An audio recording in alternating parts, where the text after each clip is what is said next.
This day has been more than 10 years in the making. It is the outcome of a very special relationship between the University of Alberta and the Aga Khan University. The deep-rooted partnership between these two universities is marked by a longevity and sustainability that has transcended time and leadership transitions on both sides.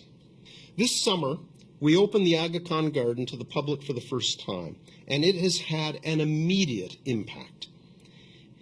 It has become a must-see destination for people to visit and to enjoy its beauty. Everyone who experiences the garden feels the effect of this magnificent transformative space.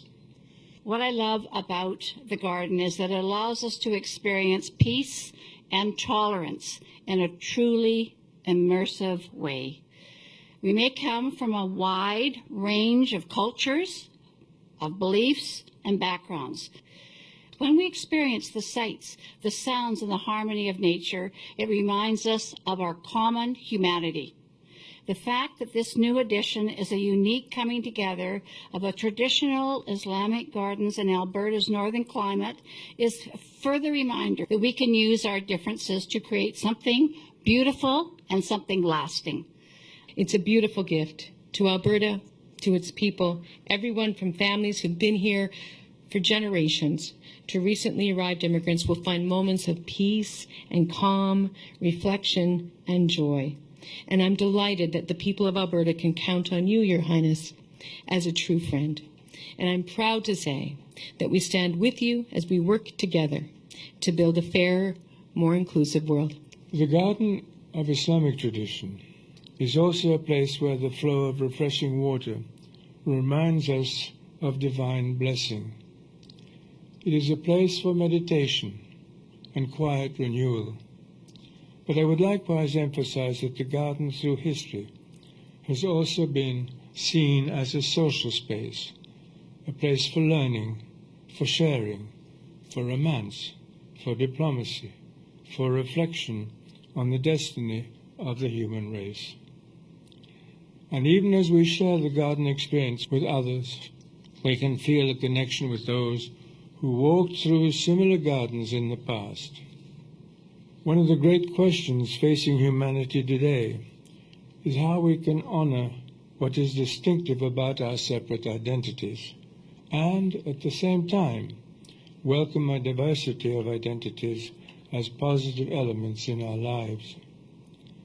This city and this country have been among the world leaders in providing positive answers to that ancient question. The project we inaugurate today is a beautiful extension of that Canadian tradition.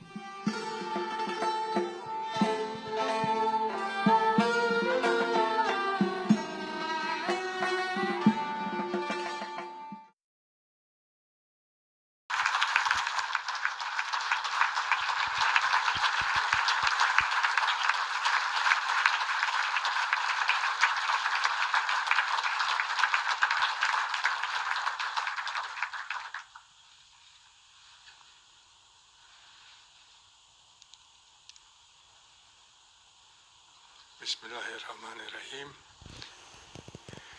Your Honor, Lois Mitchell, the Honourable Rachel Notley, Honourable Ministers, Your Worships, Chancellor Stollery, President Turpin, distinguished guests. It is always a great pleasure to greet old friends and welcome new friends at a celebration like this. But today's inauguration stands out for me as particularly joyous. For one thing, the old friendships we renew today are especially meaningful. We look back, of course, to the welcome in Alberta of members of the Ismaili community who settled here almost half a century ago, often in very difficult circumstances. And those bonds of welcome have been continually renewed through the years, especially through our rewarding partnerships with the University of Alberta. One of the special gifts that old friends offer is introducing us to wonderful new friends, and that has also happened here. project we celebrate today, the inauguration of the Aga Khan Garden, is a particularly happy example. I think all of you have had the pleasure in your personal life or your professional life of seeing a fascinating story develop happily from beginning to end. We recall the excitement of a new beginning, as well as that deep sense of grateful satisfaction when the planning works, when the hope is realized and the vision is achieved. Well, that is exactly how I feel today. I was fortunate to have been part of this project's conception, and I feel fortunate to be here today to help mark its realization. I remember well my visits to the University of Alberta during my Golden Jubilee year in 2008, and again for the graduation ceremonies in 2009.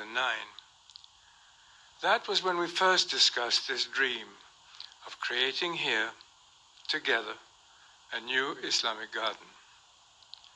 I paid my first visit to the proposed garden site at that time, wondering even then just how this dream might come true in practice. It seemed like an unlikely dream to many.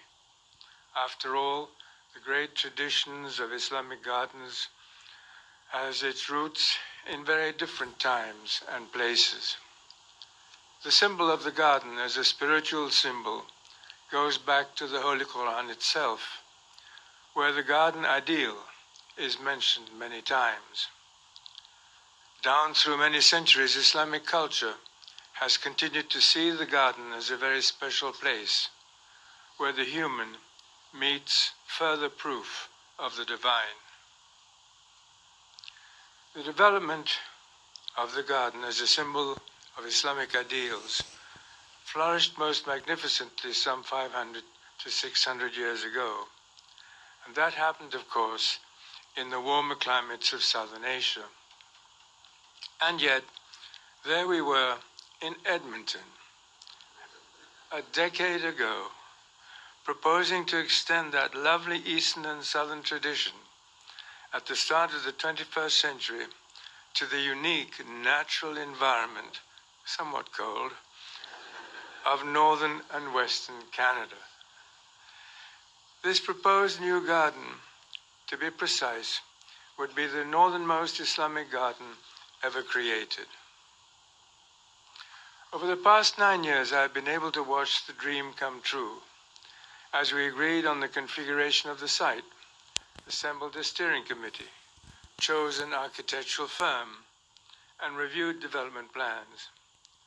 And then, with the planning completed, the building process took just some 18 months, finishing on time and on budget, as planners like to point out. Me too. As I look out at this garden today, what I think about, above all, are the people who made it possible, their dedication, their talent, and their remarkable energy. I want them all to know that in celebrating this new garden today, we're also celebrating them. Theirs is a highly valued gift to the generations to come, who also must be privileged by experiencing the spirituality and harmony of multiple life forms. They include construction workers and gardeners, planners and administrators, artists and scholars, architects and designers, including the landscape design firm of Nelson Bird Waltz.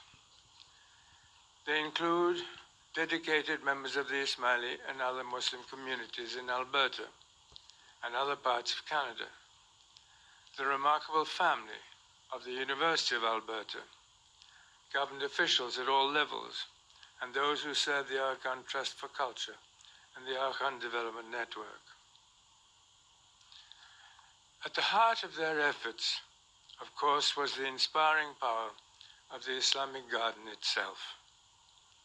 For a central part of the garden tradition is the high calling of human stewardship, our responsibility to honor, to protect, and to share the gifts of the natural world. Gardens in this context can be seen not as imitations of nature, but as humanity's interpretations of nature, their geometric structures providing a human framework in which we can experience, in this case, the magnificent fluctuations of the Albertan landscape. The garden of Islamic tradition is also a place where the flow of refreshing water reminds us of divine blessing. It is a place for meditation and quiet renewal.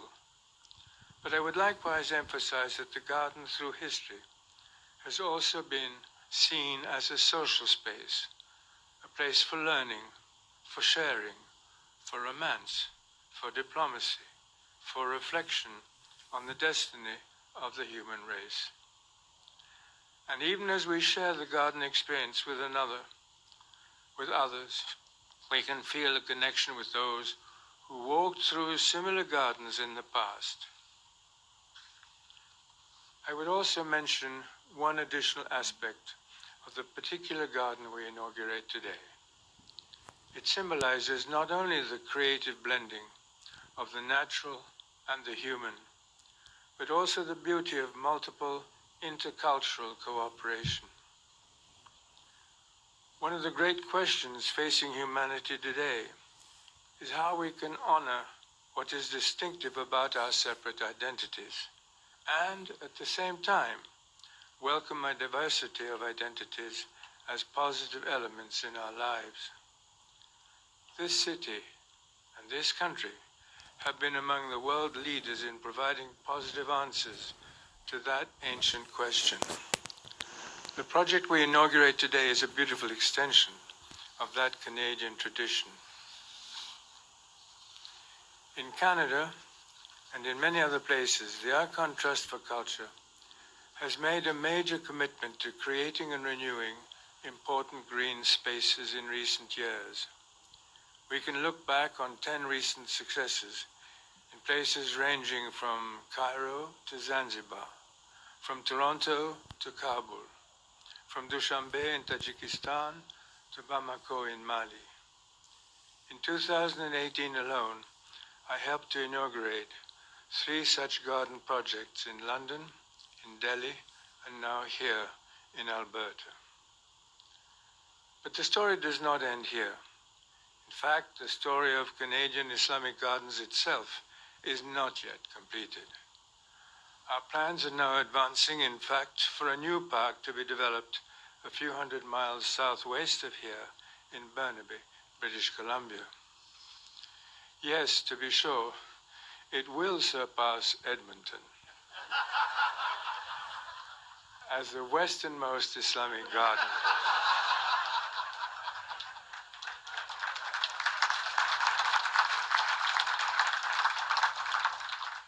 But of course we can be assured that Edmonton's garden will still have a lasting claim as the northernmost.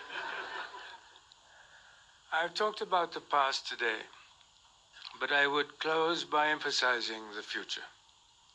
It is wonderful, at a moment like this, to think of all those who will visit here in the years to come.